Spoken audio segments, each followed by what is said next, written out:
Iran अमरीका मुज़ाकरात से चंद घंटे कबल ही सऊदी अरब और सऊदी वली अहद मोहम्मद बिन सलमान के हवाले से एक ऐसी खबर जो पूरे के पूरे मुज़ाकरात के अमल को तब्दील करके रख सकती है और मिडल ईस्ट का ये जो कॉन्फ्लिक्ट है, मिडल ईस्ट की जो ये जंग है, इसे फैला सकती है।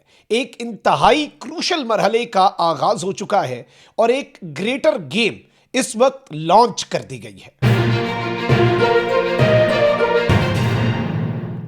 बिस्मिल्लाहिर्रहमानिर्रहीम, अस्सलाम वालेकुम। मैं हूं मखदूम शहाबुद्दीन। बुध 25 मार्च 2026 का आगाज होते ही कुछ इंतहाई आम तरीन डेवलपमेंट सामने आ रही हैं।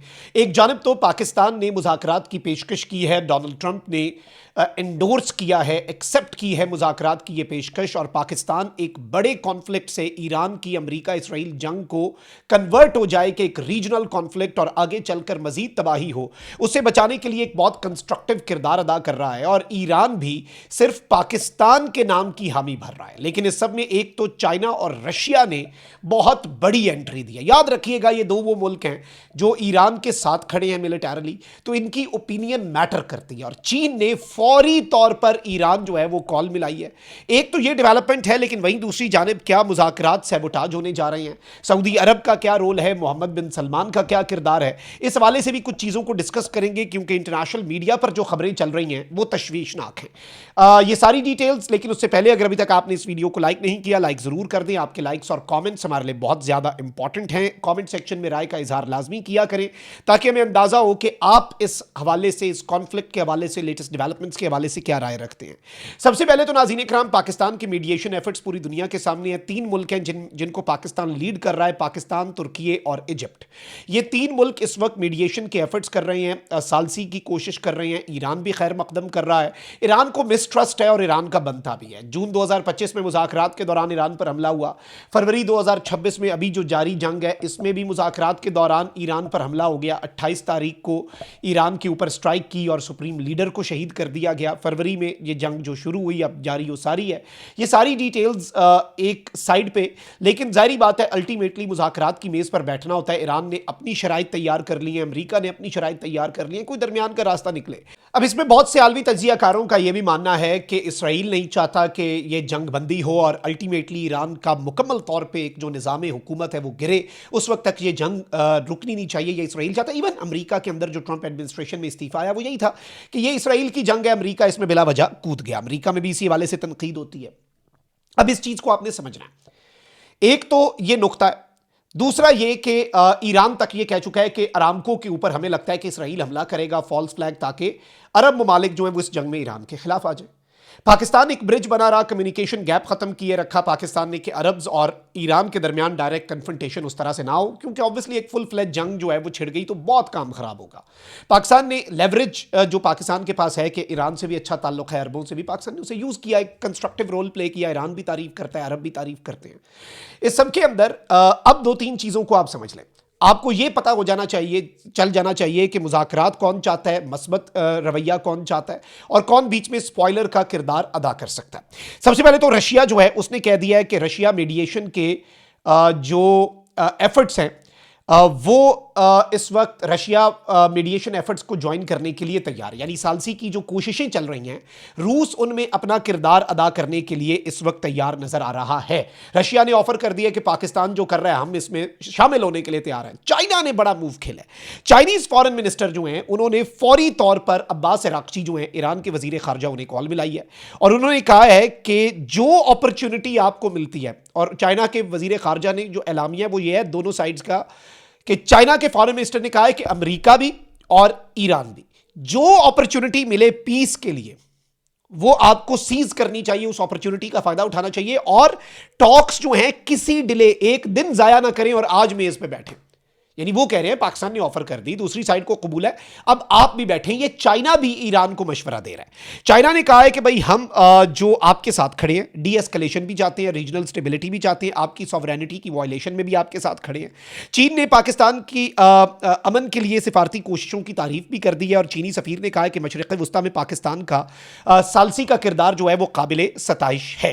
और इस सब के अंदर अब एक्सियोस जो है वो ये क्लेम कर रहा है, अमरीकी मीडिया आउटलेट है, कि अमरीका और ईरान जो जो है वो हाई लेवल पीस टॉक्स जो है वो थर्सडे तक एज अर्ली एज थर्सडे शुरू हो जाएंगी, यानी इसमें कोई टाइम अब ज़ाया नहीं किया जाएगा और अल्टीमेटली इसमें कुछ ज़ाया नहीं करना।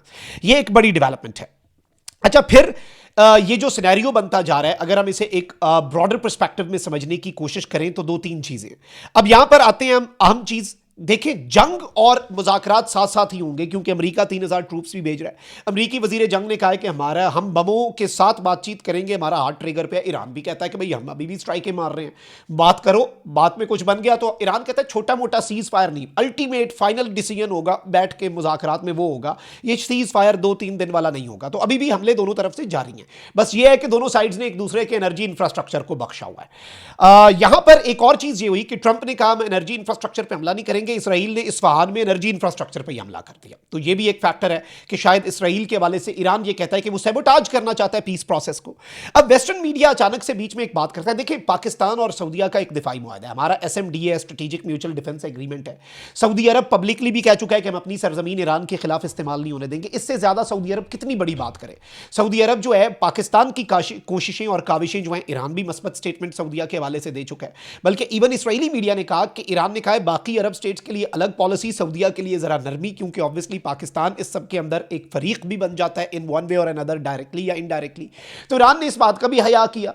तो भाई सऊदी अरब तो कहता है हम, और आप अंदाजा करें कि इस वक्त वेस्टर्न मीडिया ने क्या खेल शुरू कर दिया। वेस्टर्न मीडिया में कुछ ऐसे एलिमेंट्स हैं जो बगैर किसी सोर्स के, बगैर किसी बात के ये क्लेम कर रहे हैं कि मोहम्मद बिन सलमान पब्लिक अपनी परसेप्शन डी एस्केलेशन की पॉलिसी रखे हुए हैं। यह अब इल्जाम है वेस्टर्न मीडिया का, लेकिन वो अंदर खाते डोनाल्ड ट्रंप को कह रहे हैं कि भाई ईरान के अंदर रिजीम चेंज करो, यही वो मौका है, ईरान की एनर्जी साइट्स जो हैं उनके ऊपर कब्जा कर लो। ये तो मोहम्मद बिन सलमान का मशवरा है। और भाई मोहम्मद बिन सलमान को इस सब में क्या चाहिए? मोहम्मद बिन सलमान ऐसा क्यों कहेंगे? बल्कि अगर आप देखें कि पाकिस्तान के इवन जो अल्लामा ताहिर अशरफी साहब हैं वो बड़े करीब हैं सऊदी अरब के हुकूमत के भी, और पाकिस्तान एक ब्रिज भी उन्हें समझा जाता है ताहिर अशरफी साहब को। तो उन्होंने इस हवाले से, बाकी उनके हवाले से जो भी आप बात करें, लेकिन उनका ये जो सोर्स है उस पर तो बात होती है कि बड़ा तगड़े हैं। तो वो कहते हैं कि पाकिस्तान और सऊदी अरब जो है उसका तो एक ही मौक़िफ़ है कि आलमे इस्लाम जो है उसे इस जंग में ना घसीटा जाए, यानी पाकिस्तान और सऊदी अरब जो है वो एक पेज पे हैं। लेकिन मोहम्मद बिन सलमान के हवाले से जो वेस्टर्न मीडिया और एक पूरी कैंपेन लॉन्च कर दी गई है, ये गालिबन मामलात को ख़राब करने की एक कोशिश हो सकती है। ये इस सब के अंदर सऊदी अरब का जो पॉजिटिव रोल है उससे अंडरमाइन करने की कोशिश हो सकती है। अल्टीमेटली पाकिस्तान जो कोशिशें कर रहा है, क्या इंडिया को अच्छी लग रही होंगी, क्या इसराइल को अच्छी लग रही होंगी कि पाकिस्तान में बैठ के डिस्कशन हो रही है और इसराइल इसमें कहीं भी नहीं है। इसराइल जाने, ईरान जाने, हमें फ़र्क ही नहीं पड़ता। लेकिन हम तो अब उस हद तक, जिस हद तक हम बात कर सकते हैं, जिस हद तक हम पॉजिटिव रोल प्ले कर सकते हैं, we are playing that role. तो ये सारी चीज़ें जो हैं, इन्हें जब हम इक्वेशन में डालते हैं तो बहुत कुछ आपको समझ आता है। और ये पाकिस्तान का जो कंस्ट्रक्टिव और इंतहाई पॉजिटिव रोल है, अगर हम उसे एनालाइज करें तो Pakistan is doing wonders right now, और पूरी दुनिया तारीफ कर रही है, सारे फरीक तारीफ कर रहे हैं, मुज़ाकरात भी होने जा रहे हैं और कुछ मस्बत भी निकलेगा तो निकलेगा। लेकिन पाकिस्तान, वही बात है ना कि हम तो अपनी कोशिश करें ना, हमें तो एफर्ट हमारे हाथ में, हमने अपनी एफर्ट करनी है। तो इसमें स्पॉयलर्स जो हैं अब उनसे खबरदार रहना होगा, ईरान को भी, आलमे इस्लाम को भी, मिडल ईस्ट को भी। ये अब अगले घंटे बड़े खतरनाक हैं। इसमें कोई फॉल्स फ्लैग्स भी हो सकते हैं कि अरब लड़ ही पड़े किसी तरीके आपस में, ये जंग फैल जाए। तो इस चीज़ का ईरान को भी इदराक करना होगा, अरब्स को भी करना होगा, और पाकिस्तान को भी फूंक फूंक कर बड़ा केयरफुली नेविगेट करना होगा। अभी तक पाकिस्तान बड़े तरीके से चीज़ों को लेकर चल रहा है, बड़ा मैनेज करके, बड़ा फूंक फूंक के कदम रख के, और इसलिए सारे फरीक बात भी सुन रहे हैं। और पाकिस्तान इस पोजीशन में है कि पूरी दुनिया का सबसे बड़ा तनाज़ा, दो मुल्क लड़ पड़े, दो मुल्कों का फ़र्क पड़ता है। ये वो तनाज़ा है जिससे हर मुल्क के अंदर तेल की कीमतें और आम आदमी पे फ़र्क पड़ रहा है। अभी तो असल फ़र्क पड़ना है अगर जंग लंबी हो गई।